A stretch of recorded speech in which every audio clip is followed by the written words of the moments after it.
शाहजहांपुर में आयोजित समाजवादी पार्टी के कार्यकर्ता प्रशिक्षण शिविर में पहुंचे सपा सुप्रीमो अखिलेश यादव ने भाजपा पर जमकर निशाना साधा। उन्होंने कहा कि भाजपा दोबारा सत्ता में आई तो वह हमारे आपके वोट डालने का अधिकार भी छीन लेगी। 24 में अगर आ गए तो जो हमें बाबा साहब भीमराव अम्बेडकर जी ने अधिकार दिया एक वोट का, ये भारतीय जनता पार्टी वो वोट का अधिकार भी छीन लेगी।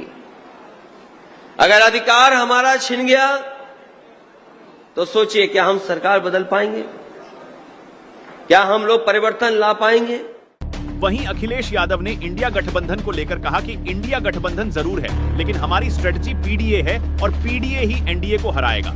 इंडिया गठबंधन जरूर है, लेकिन हमारी स्ट्रेटजी पीडीए है और पीडीए ही एनडीए को हराएगा।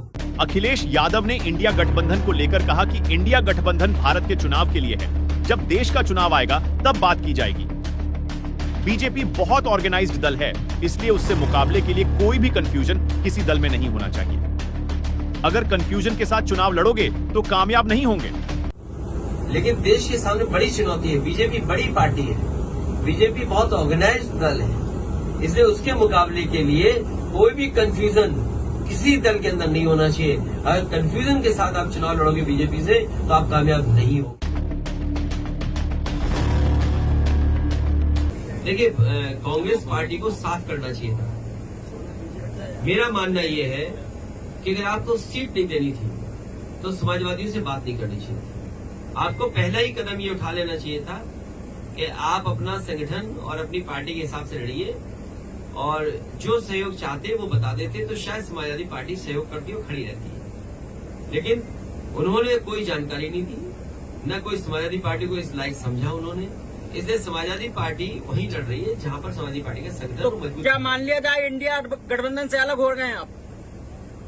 इंडिया गठबंधन अब मुझे पता लगा मध्य प्रदेश के बाद भारत के चुनाव के लिए है, इंडिया के चुनाव के लिए है, देश के चुनाव के लिए है। तो देश का चुनाव आएगा तब बात की जाएगी। सर, क्या और जिसको सीट चाहिए होगी या जिसपे बातचीत होगी वो अलग प्लेटफॉर्म है। लेकिन ये सवाल ये है, क्रेडिबिलिटी का है कि अगर कांग्रेस इसी तरह का व्यवहार करेगी तो कौन उनके साथ खड़ा होगा। इसलिए मैं कोई राय सुझाव नहीं दे रहा हूं कांग्रेस पार्टी को, लेकिन देश के सामने बड़ी चुनौती है। बीजेपी बड़ी पार्टी है, बीजेपी बहुत ऑर्गेनाइज्ड दल है, इसलिए उसके मुकाबले के लिए कोई भी कंफ्यूजन किसी दल के अंदर नहीं होना चाहिए। अगर कंफ्यूजन के साथ आप चुनाव लड़ोगे बीजेपी से तो आप कामयाब नहीं होगे।